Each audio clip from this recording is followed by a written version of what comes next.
I am an intelligent woman. I manage my money well. My problem is that I choose men who have great charisma and they talk a great game. But women can hear so much better than we can think. Welcome to Married 2.0. I'm your host, Amy Sanders. I'm a fitness and wellness pro, mom, stepmom, second wife, and master certified life coach. I'm here to help you manage your emotions, your relationships, and life so you can live a healthier, happier life.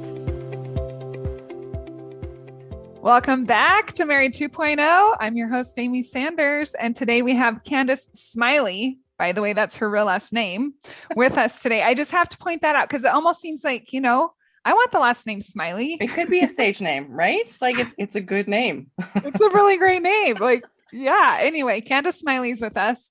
And I am going to read her short bio because then she's going to expand on it because it is very interesting. So I have to read it so that you guys actually see. So 20 years ago, she survived a sexual assault from a boyfriend. 14 years ago, she decided not to kill herself. 11 years ago, she was left with $350,000 worth of bad debt and ruined credit. That's not nothing. 9 years ago, she had a Me Too moment. 7 years ago, she welcomed her beautiful daughter into the world. 5 years ago, she left a marriage to fall in love with herself again. 3 years ago, she allowed herself to heal and reconnect with her feminine. 2 years ago, she rebuilt her life. She moved into a tiny home and she found her love of her life. And then last year, she started her podcast, which everyone needs to be listening to because it has totally blown up. It's all about creating the ripple. So with that, I want to welcome Candice onto our podcast. She does a lot of things. She lives in a tiny house. She's a mom of 2 kids. Welcome. Welcome. I am so glad to be here, Amy. Thank you. Can't wait. Can't wait. We're going to talk about some good stuff today. So we first want to dive into, she talks about the ripple, which the wriggle. No, I said the ripple, niggle. The niggle, not the ripple. Sorry. The niggle. Yeah. Which is that little voice that's pretty annoying that kind of, I don't know, would you call it kind of your intuition, but you turn away from it? Like, tell us more about the niggle. It's inconvenient. At least it usually is for me. There's not a logical reason, at least that I can see when it shows up quite often, which is why we question it and why we don't trust it. We don't trust ourselves. We've never been taught to, lean into that deep, beautiful knowing that we have. I think it's even more than an intuition. It's a knowing, right? You feel it. At least I do anyway. And so the niggle for me showed up when, the boyfriend said he wanted to come visit and spend some special time with me. My whole body went, I don't want that. And that was weird, right? Because I loved this person. And, when I started dating the guy who ended up leaving with $350,000 worth of debt, there was this, I wouldn't do it if I was you, sort of an energy, right? But again, there were no other red flags except that something in me said this may not be a good idea for you.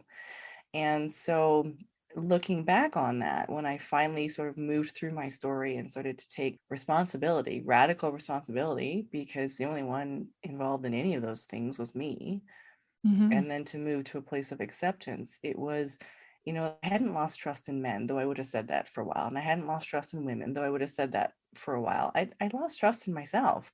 And I don't know if I ever had it to begin with, because when are we ever taught that you are fiercely and beautifully more powerful than you think? And if something in you says, this isn't right, you shouldn't be arguing with yourself for why that is. That's your moment to say, hey, pause. Even if you don't know why it is, give yourself a minute to breathe, or a day to think about it, or a week, or when the first of those warning signs show up, don't beat yourself up over, just make a different choice. So that's the niggle. So good. I have multiple times not trusted my niggle. Right? Yes. Yeah. I like the name. I've never heard it niggle before, but so it's always annoying. Right. I'm usually doing something, and even now I'll be excited about a project, or I'm excited about meeting someone. And then I'm like, oh, this doesn't feel right. because you want it, but it doesn't always have to mean it's going to end, or, that it's going to be a violent thing necessarily. I've learned a lot of times it simply means something about this is off. Yeah. And you need to pay attention. And for someone like me, a people pleaser who was raised to be a really good girl, a nice girl, and the etymology of the word nice is stupid. So I'm really done with being a nice girl. Kind, compassionate, woman with boundaries, absolutely. But because I was raised in that way, no fault to my parents, but I wasn't raised to know and respect my boundaries, or to know when they've been crossed. I mean, I knew when they'd been crossed. I could feel that, didn't feel good. I had no idea how to reverse and go back. I had no idea how to set those up properly. So there's just a lot to that, which I think is, why the word niggle makes people kind of take a pause. And I want them to pause, because like you, most of them are like, oh, I've had that feeling. Yeah, I had Yes, that feeling. Yeah. And every single time I haven't listened, later I'm like, duh, Yeah. where it was there and I ignored it. And then now look, so many good things. Kate, so when you left your ex-husband, or you were left with $350,000, that's not nothing. No, it wasn't. It wasn't. So walk me through that. Like, where were you in your mind? What was going on? Didn't you have a daughter at that point too? No, I didn't. Oh, you didn't yet. Okay. Pre my marriage, pre my wedding, somebody I was with for a very long time. Okay. And basically there was a niggle there, but we dated anyway. And then 6 months into our relationship, he admitted to cheating and apologized and all sort of things. So this is what I'm saying. I had the niggle, I ignored it. I dated him for a few months. And then there was another moment when I went, oh, yeah, but I stayed. And then fast forward, 4.5 years later, he announces he's leaving me. He's leaving the country. In all of that, I have to move out, find my own thing. We're broken up, et cetera, et cetera. I discover he's cheated on me with multiple people over basically the entire, not that I can be surprised, right? It's like the writing was there on the wall. And so I called in to my bank and I said, hey, I need to, get a new place. I need an extension. I need some extra cash. Can I extend my credit limit, which had never been a problem before? And they said, oh, we've been trying to get hold of you. You haven't made a payment in X number of months. And I was like, pardon? Because we had joined all of our finances. We had done all of those things. And all of a sudden, and I had this growing dread in the pit of my stomach. And the more phone calls I made to you name it, and I had cars and houses and we had a life, nothing had been paid for a very long time. And they didn't care that the other person on the contract had left the country and me. They just wanted their funds. And so I went to foreclosure court. I had vehicles repossessed. It was awful. I don't wish on anybody, except I was so angry. I can remember laying in bed in a cold sweat because I was so freaked out and I had no idea. Nobody I knew had been dealing with this kind of debt. Nobody I knew had recovered from this. Everybody said, just claim bankruptcy. And I said, I am not rolling over to play dead on this. If I have to, I will. But if not, there has to be a way for an honest person like me who just basically got conned by the con man, and I wasn't the only one, then there is a way for me to figure this out. And I figured, just like I had with the assault, which I hadn't started talking about at that point, I wasn't about to let them win. I wanted to be the one that when they checked in on me on Facebook or they called me 10 years later, I wanted to be like, I'm actually awesome. No thanks to you. Here's how I've rebuilt. Here's what I've done. That thing that you thought would break me has only made me stronger. And now I'm going to talk about it, and I'm going to talk about it a lot. And no, I'm not going to ever mention your name, but I'm going to make sure that every other woman who gets herself into this kind of a situation doesn't have to be me. And if she is, that she can look and go, well, if you did it, then I can do it. And so, yeah, a lot of really tough choices, but I was going to get through it. Just making the decision that you're going to get through it and then figuring it out. Okay. So what happened? Then figuring it out from there. So what happened from there? Like you keep going. Court. So I committed to the process, right? So, I would show up, a debtor would call me and say, or collector would call me, I need this money. And I'd say, okay, here's my story. It doesn't matter to you. But I told the same story because it was the truth all the time. And for the most part, a lot of them would say, okay, well, in that case, you need to do this, this, and this, and we're going to have to get this from you. And so I just sort of attacking it rather than sitting there whining about what wasn't or how awful it was going to be. I just sort of faced it and got really clear with myself that I was probably in for, an 8 to 10 year thing where it was going to suck. But I've always found that telling myself the truth makes it easier to deal with. Does that make sense? It So does make sense. Yes. like, but a lot of this is people gonna don't want to, right? They don't want to tell the truth because the truth can hurt. The Like it's truth like hurts. owning it. And then people say, I made a "What?" mistake. And they were like, how did this happen? And I'm like, well, he has a name and he's a smooth talker and I'm not the only one. And, that I ran to people that this person had conned out of, $800,000 or $8 million. And I was like, okay, so I got out okay. Right. It was only again, 350K. I'm yeah. good. So, I moved through it. I, represented myself in foreclosure court and had people like the judge go, oh, okay, well, that's, next time, honey, choose wiser, watch out for this, the opposing counsel going, look, this is the best we can do. Like I found a lot of allies in that, found a great trustee, found someone who didn't make me feel bad about myself, even if they had to do their job. That was a really big deal. I think that was the start of me saying, hey, look, this is my boundary. And just because I'm in debt doesn't mean I'm delinquent or doesn't mean I'm any of these things. Before I met him, I had an incredible credit score. Will I have another great credit score? Yes, I will. Yeah. Will I choose wiser in men? Yes, I will. So I worked my butt off doing the thing that I love, which was sales. So I'm an entrepreneur, and I knew that working a job, I would have a set hours, but I was an entrepreneur. I could hustle and I could put, 80 or whatever hours I needed in, worked as hard as I needed to do whatever I needed to only go into consumer proposal. So I only hurt my credit for 3 years, which was for me a win. And so a total win. Yeah. Right. That was also the point where I had lost everything, right? They took my houses, they took my cars, they took everything. And so I was sort of forced into minimalism, which now looking back on it just makes me laugh, because at the time I was like, no, I want my stuff, I want to live the life I was living. And then at some point in that process, someone who didn't really know the whole backstory, so I was driving a smaller car and lived in a smaller apartment and didn't have a lot of stuff. And they sent me a video on the tiny house movement. And they're like, this is totally up your alley. And I was like, no, it's not. Right. But I watched this video and I realized that there are people who choose to have less, often because of some big financial thing happened. They lose everything. They realize that they're actually happier with less. And they begin to shift. And that was a really big moment in my mind that I was like, oh. And so I actually reframed zero, because we think of zero as nothing, but it's actually the starting point. And to be honest, when you're that far in debt, I just wanted to get back to zero.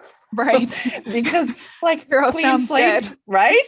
So I reframed a lot of these things. And I know that what goes up must come down. And so I knew that if I was, down 350K, then the pendulum must swing the other way. If I was good and kind, and, if you want to raise your value and raise your prices, then you raise your worth. And so I was like, well, if I have to go through this and it's going to suck, I'm going to learn as much as I possibly can about this process so that I'm educated on the other side. And who knows how I'll use that education. But as my dad said, education always costs money. And I was like, oh, yeah, 350K. Thanks very much. So, I did a lot of work, I think, around the mindset, which, to be honest, I think because I had been living with a sexual assault, knowing it had happened, lived in that relationship for 2 years. And I felt like saying, well, if that didn't kill me, then this certainly won't either. Right. And that wasn't something I really talked about at the time, but I was like, well, you're so strong. And I was like, I've been through worse. This sucks, but this isn't as bad as what I have been through. And so I found myself almost grateful for the skills and the coping that I had learned previously.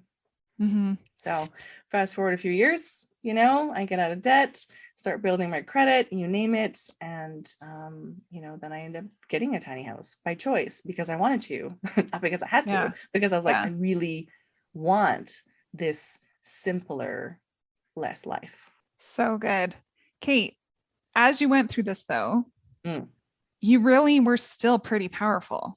Like a lot of women, I'm just looking at it. I didn't feel powerful. I'm sure you didn't, but I mean, you came through the situation, you looked and you're like, you went in head on. Okay, you know what? This is what it is. You're being honest with yourself. This is what it is. And you took those steps towards making your life different. A lot of women would be very scared in that moment. Oh, I was terrified. Right? But like I was also scared pissed. And they wouldn't. Terrified and pissed and have to kind of do it. Right? You're like, I don't really have a choice. But really, by taking that action, things started to change. Also, you're like, well, I was an entrepreneur. I love that you had that mindset, because I know that a lot of women that listen to my podcast, they're stuck to either they're dependent upon someone else to provide. And there's nothing wrong with that, but they don't believe that they can have more. Yes. They don't believe that they're capable. And you're like, well, if I'm an entrepreneur, I actually don't have to be boxed into these hours. I can just do whatever I got to do. And I got creative. Like, let's be honest, ladies. Like, so if we're talking to that woman, I had an online sales thing. I looked at a ton of different, online sales, you name it, MLM, etc. We can all hate them, but I found different things. I knew I could create $500 here or $1,000 there. I had somebody who needed to be driven around because they lost their license, and they paid me money to drive them around to their appointments. Like, I got really creative about creating money. I didn't say no to opportunities that would lead to income. And I was honest. Like, people would say, can you help me out with this? I'd be like, yes. And I'm currently finding myself in a pickle. This has to be a cash driven thing for me. And for the most part, people bent over backwards to help me out, and then referred me to somebody else and referred me to somebody else. I did events. I hustled. I figured out what my skill set was, and I had a few, but I basically doubled down. And I can remember very distinctly, long before Beyonce said it, but I was like, if I can't bet on anybody else, because clearly I can't trust anybody else, because the person I was going to build my life with literally just left me in the lurch, but I can trust me, right? I've already survived stuff. I can figure this out. And I really wanted to be proud of myself. Like, be proud of yourselves, lady. Like, how would you be? Anyway, that was a big driver for me, was to rebuild the trust in me. And the only way I knew how to do that was to start rebuilding, because I could sit there and cry about what fell apart. And believe me, there was lots of crying, but there was also, I always felt better when I was in action, that I was like, this may not be the perfect thing, but this will get me one step further. This may not work exactly, but I will do this in the meantime. And I think that sort of plucky attitude got me through. Well, trusting yourself. That's where that's actually where we want to go next, is like learning how to trust yourself, because that's where a lot of women get stuck, right? And they're scared to do the thing that they don't know how to move forward, because like, I haven't done that before, or that seems really scary, whether they're leaving a relationship or they're actually being honest with themselves as to where they're at, so learning how to trust yourself. What did that look like in your journey? Messy. Very messy, because I didn't know how to. And for the longest time, that was the number one thing that people, said, whether it was my parents, well-meaning people who love me, were like, yeah, but look at the choices you've made. And I'm like, I'm trying to fix the choices I made. Like, I'm owning my own poop here. Like, clearly sitting in it, owning it, not wanting to be here again. But learning to trust myself was just sort of this, if I couldn't find the silver lining, and I used to say this to people, if I can't find it, and I can't find it today, because there was definitely days when I couldn't find the silver lining in what was going on, then I said, then it isn't worth it. Like, this much pain, this much hassle, this much BS, this much red tape, it's not worth it for anybody if I can't find the lesson in here, the silver lining, I'm going to look back on this and laugh. And I remember leaning back again on what I've come through. So for the woman who's wondering if she can trust herself, think back to those moments. And for me, it was when I was learning algebra, and I hated algebra. And my dad was like, no, you need to learn this problem solving stuff. You need to go through this. I was home educated, so my dad and I spent a lot of time together. And I can remember standing in court at one point and thinking, like, this is dumb. This whole thing is dumb. It's dumb that I'm here. It's dumb that I made this decision, and I can't find the reason why. And I thought about that moment, and I'm like, well, if I did eventually find out why I needed algebra, I'm sure I will discover this. And fast forward a few years, And one of the number one things that women will call me is they call me when they're leaving a relationship. They call me when they think they need a relationship. They call me when they're finding themselves in financial trouble before they get to where I am or where I was. And it feels good to be like, oh, yes, I am happy to share with you some of the things I went through, some of the choices I wish I had made. Here's what you need to know. Here's a number of a great trustee. Don't do this, do this. Before you make this call, and this guy's bullying you, call this person. And so just that whole thing has been a big blessing. And then I think, moving into the podcast or moving now into, public speaking on a much bigger stage, there is like zero fear for me. And it's gone from, that immature arrogance, to just listen, I have been through stuff. I have had to defend myself in places I never thought to defend. So stand up in front of people and share my story, that I can do. Right. So I think looking at it, it's become a huge diving board, a springboard of what is possible. And so for the woman who's in that spot, don't underestimate how this is going to be part of your story.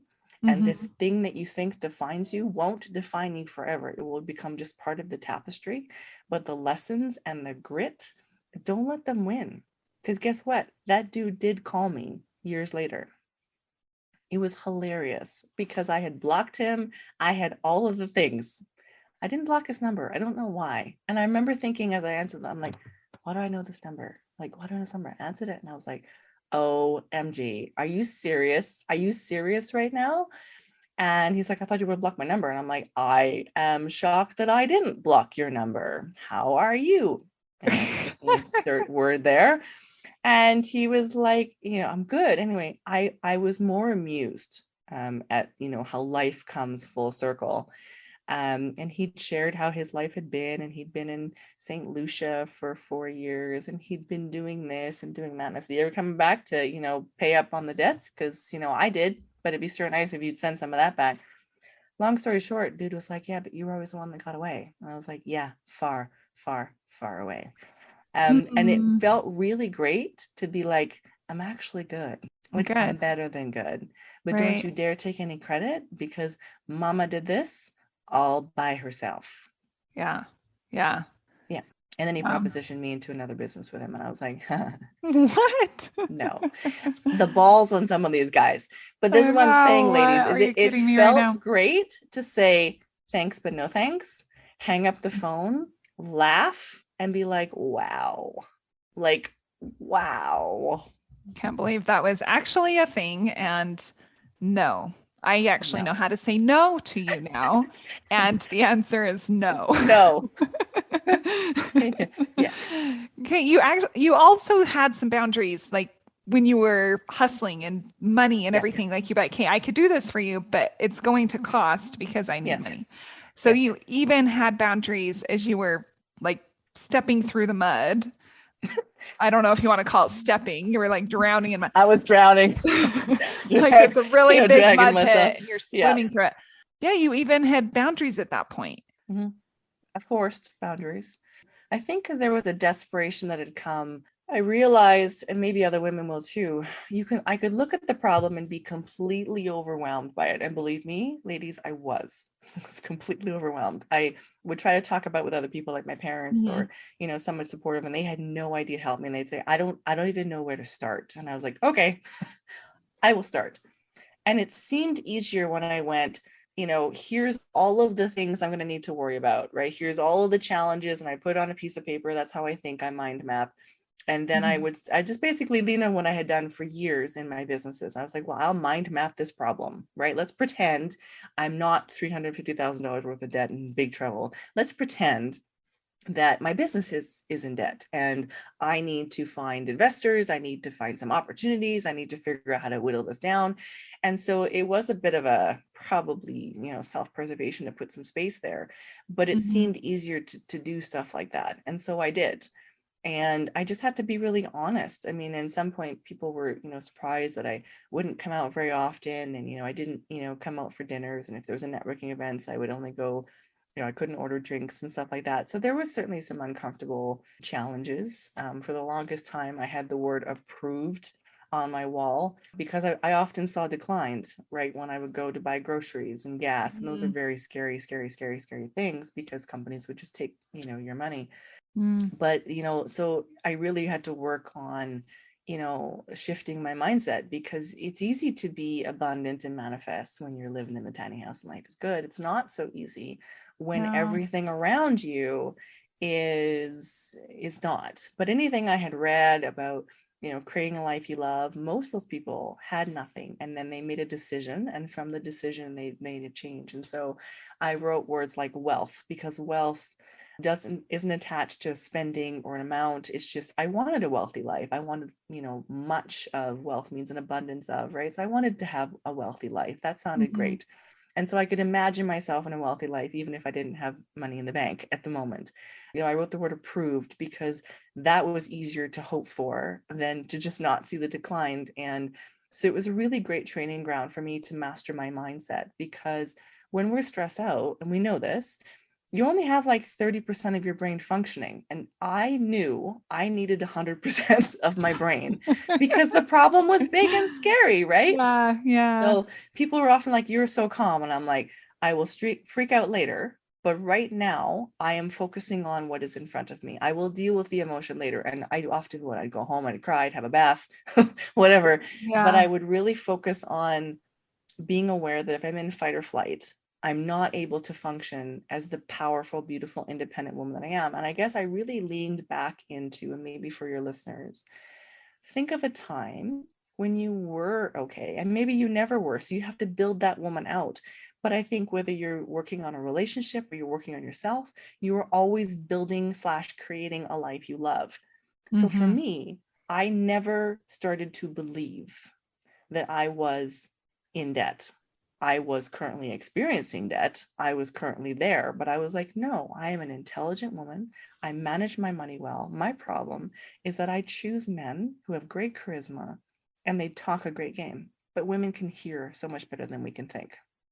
So learning this one, so I just really leaned into some of those things and went, this is going to be a great story one day. And everybody laughed. So I'm actually writing a book, and I'm going to be telling part of this story to be like, you know what, it's a great story. And everybody's going to look back and go, wow, it's an amazing story. And I'm like, don't wish for it. Right. It wasn't fun. But yeah, I think sometimes those boundaries came because they had to.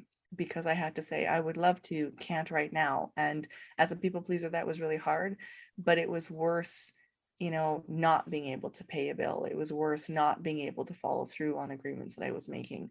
But it sort of forced me to a place that was really uncomfortable, but I knew ultimately would make me a better person. Yeah. You really were pretty strong throughout. I mean, you didn't feel like it, but I'm like amazed at the mindset work. So with the mindset work, did it come through just reading books and things, or did you hire a coach? Like, how did you I couldn't afford a coach, but I was assuming you couldn't hire. That's why I asked, nothing, man. I'm assuming you couldn't hire a coach. So you're like, I just got to figure this out. Yeah. Yeah. I did get some really great advice. And I'll share it. Is one of the ladies said that one of the cheapest ways to get in touch with really great mindset people is to join an MLM, because they always make those people available. And I made a face. I was like, are you kidding me? And she was like, no, seriously, you want to get in touch with some amazing people. You don't have to buy or pay the products, but you will get incredible training and you'll meet amazing people. And I did take her advice, and I've met some amazing people along the way. But I would go when events were free. I would go when it was $40 at the door. I would go when it was, bring an item for this and come and listen. And I would listen. I did a lot of listening to when people were speaking. If they had a free, consult, I would go sit in front of people. I can remember it was humiliating a lot of the time, but I would go sit in front of financial planners who would do their free consult. And I'd say, I'm not your client. I am currently X number of dollars in debt. I'm going through a consumer proposal. And they'd be like, whoa. And I'd be like, no, I'm not asking here, but I'm asking, I'm currently doing ABC 1, 2, 3. My next steps are this, this, and this. Does that make sense? And usually people would stand up and shake my hand and say, good for you for not rolling over to play dead. And in the meantime, here's something you can read. Here's something you can do. Here's something you can watch.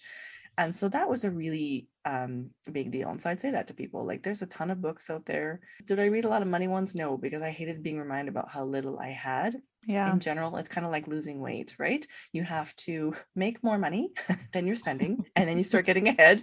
And, you have to eat less than, you're it's Right. the same deal. The numbers So are the numbers. The numbers are numbers. Right. And so I just really embraced a lot of that. One of my favorite books it's called The Power of Your Subconscious Mind. It's an amazing little book. I don't think it's down here. It might be. Anyway, it's so dog-eared that I was reading it. The Napoleon Hill Think and Grow Rich, Wallace D. Waddles. I knew that I needed to start to create it. And someone else said, you get rich with other people's money. And I think that that's true, because there are so many people out there who want to help, want to invest, want to be involved, and then just not be a good person, but like your value goes up when you have that integrity. And so it was tough, but I was able to first realize my integrity was trashed because I couldn't follow through on so much stuff because of where I was at financially, to a commitment to rebuilding that. And it just felt so good to be honest with people. And most people are like, I can't believe you just told me that you're in consumer proposal. I'm like, what would it benefit me from lying about it? This is why I'm saying, no, I can't join you for drinks, but I can certainly join you for a cup of tea. Would Saturday work better? And they'd say, oh, I got your drink, girlfriend. Let's see you on Saturday. And I've actually made a list of all of the people who were kind to me, people who maybe I had to borrow some money, or they paid for something, or I haven't yet been able to pay them back. And I have been systematically, as I rebuild my life, and there's extra, paying these people back. And that has been an amazing thing, right down to a couple of years ago, paid back a woman who had coached me, and right in the middle of when everything was going sideways. And so I had said I wanted to pay her. I couldn't pay her. Anyway, she wrote me off. And I never forgot. Kept track of her email, kept track of all that stuff. And then I had the full payment. And I emailed it over and hit send. 3 weeks later, my phone rings and it's her. And I was terrified.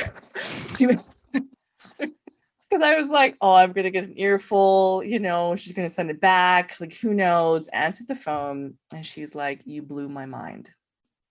She's like, you said you were good for it. And you were good for it. And I said, it just took me a lot longer than I had thought. And she's like, you didn't plan on getting into that mess. You didn't plan on, COVID and everything else. But she's like, you still, you came through. And I was like, yeah. And now we are so tight. It's just, anyway. So for the woman who knows she has to get out, yes, it's messy, but you can go back and you can make a difference. There have been people that I sent them the money and they immediately sent it back, and they said, I don't want this. It's good. We're awesome. Pay this forward to someone else. And I have, or I've paid it to a charity in their name or something. I don't let them get out of that. Then there have been some people who are like, good riddance, and it should have been double. Well, you know what? They got their own stuff to work on, right? But it's been honestly one of the biggest joys in my life is paying people. Because I remember what that was like. Paying people. I love it. No, another thing though that really stuck out to me out of everything that we've said is that you didn't ever take on the belief that you were in debt, that it was part of you, right? So you still, having separated that, I know that could be so helpful to a lot of people, whether it's money or not, right? Like not letting that or your weight, you. Right? Yeah. It's like, whether it doesn't matter what it is, whether it's your relationships or it's your money or it's your, what else doesn't say? Yeah, your weight, whatever, like just not letting it define you, that this is just really a chapter in your life. Like this is just something that is not here forever, and you get to decide how you're going to show up and react and respond. So good. You've shared so many things with us. Do you have one more nugget you'd like to give us before we, now that you've shared a lot, give me one more, more thing that could just help inspire someone who is going through something that they feel like is too big to tackle, like they're just struggling. Yeah, I would say be honest with yourself. And that's a big part of what I talk about on the podcast is, it's about trust in a niggle. So get honest about what's not right in your life. What is just out, and it doesn't have to be right. What's out of integrity for you, right? For you. And we're so good at negotiating with ourselves to make other people comfortable. And I'm just not willing anymore to negotiate with myself to make other people comfortable. I need to be comfortable, my integrity first. Even if somebody is not pleased about that, how I handle that is also my integrity. But then tell yourself the truth of that. That's the whole line. Trust the Niggle, tell the truth. It's not tell the truth to the world. It's tell the truth to you. Because that was a game changer. And I'm thinking specifically when I realized I needed to leave my marriage. And I felt like I had just gotten out of, I was in consumer proposal, but I was on track. I was working hard. I was 6 days postpartum with my daughter. And I realized 6 days postpartum and you're going to leave your husband. And to be honest, when I told him we were pregnant, his reaction made me think I should leave right now. But I didn't know how to, right? I kept hoping, I kept trying, I kept all these things. And 6 days old, I was just like, surrender. Like, this isn't going to work. Something needs to change. Did I think I was going to leave? No, I thought maybe we'd get some counseling. I would make some changes. We would blah, blah, blah, blah. It was all my fault at the time, whatever. But I can remember looking at myself in the mirror, nursing bra, there's, you don't look like the way you used to look in your head, and you're tired and you're sore. And I have a picture of it because it was so significant. And I was like, we need to go. Like, with something to change. Like, this isn't going to work. He's not the one, he's not the one. And I was like, yes. And first we need to lose some weight. Like, there is no way that this body, this tired woman, is going to be able to support herself and a small human and make wise choices and continue to, pay down the debt. Like, there was just no way. And at the time, part of me said, that's a cop-out. And the other part of me was like, yeah, but we just need some time. We need some time to think this through. We need some time to lose some weight and get in shape and take care of ourselves. And the other part of me was like, okay, well, I'm holding you to it. But I told myself the truth. Not meanly, just it was me talking to me in the mirror. And then I started to eat better, and I started to make sure I slept better. And we moved into the spare room to give myself some space. And we started to make better choices for me, subtle though they were, but I just started to make better choices. Fast forward, it's almost 2.5 years before I'm finally able to say, hey, this isn't working. It hasn't been working for a really long time. And you know that, and I know that. And his response was, yeah, I know. It hasn't been working for a long time. And I said, so I'm going to go and let's try being separated for a while. And maybe we can go some counseling, or maybe we not. Like, what we need to do what's good for us. You need to do what's good for you.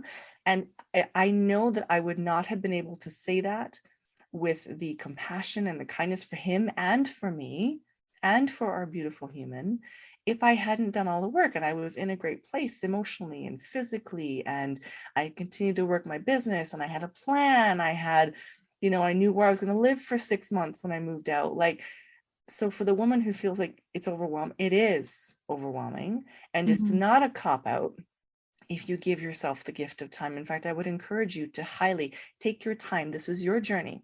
But tell yourself the truth of that. You don't have to tell anybody else, and to my mother or my best friend or anybody else. I've held all of those in my own heart and soul until I was ready to say, this is my next step. Because they're going to give you pushback. They want the best for you. But give yourself the gift of time as you tell yourself the truth, because you'll look back like I do and go, wow, I'm so glad that this was a moment I told myself the truth. And this was a moment I told myself the truth, because I didn't know what was next. I didn't know the roadmap, but I had made a decision, and I started pointing and looking and imagining and focusing in a different direction. Not the direction I was going, the direction I wanted to go. Yeah, so good. So good. Such a good reminder too. Just tell the truth to yourself. Doesn't mean you need to tell the entire world. Just to you. Keep that stuff off social media. They don't need to know. They don't need to know. Yeah. Thank you so much for being on the podcast. I really enjoyed this conversation, discussion, and just everything you've been through. I'm sure that many people that are tuning in are inspired. So thank you. Appreciate it. Absolutely. Okay. See you guys next week. Bye. Hey, who is your life coach? If you don't have one, I'd be honored to be your coach. I've created a virtual coaching program called Thrive Club that I'd like to invite you to join.